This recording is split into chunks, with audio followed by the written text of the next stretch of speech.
0 2 5 82. Are you going to make it 82. through that one?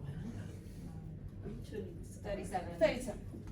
That's probably good. All right, let me just go for a second. So 21, 58, 52, 67, 88, 66, 39, 74.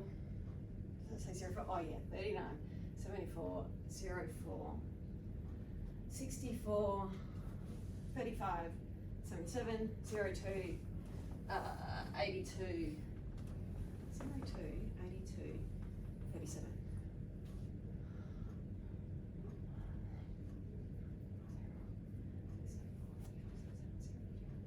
Okay, so hopefully on the board behind me is 21, 58. Oh, actually, 21, 58, 52, 67, 88, 66, 39, 74, 04, 64, 35, 77, 02, 82, 37. Do you want it in reverse? No. There's no mirror up there. Yes, no, Yes, it's we want all okay, demonstrations. in reverse. So in reverse we would have 7, 3, 2, 8, 2, 0,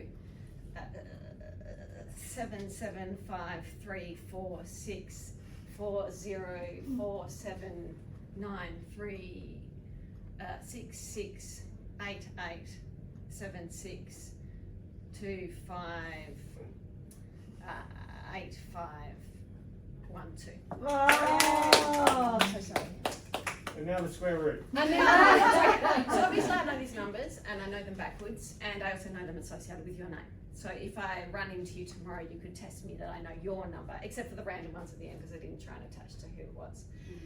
But the important thing is that this isn't a skill I was born with, and this is actually really slow for me. It's because I'm under pressure, and I'm not someone who actually really likes being under pressure performing. When I'm on my own at home, I can remember 80 digits at the moment in about 50 seconds. So that was actually pretty slow. But when I was at school, when I was 15, I was a really bad learner. I wasn't academic, I was away with the fairies, and I actually left school when I was 15 and went to the Australian Ballet School and became a professional ballet dancer.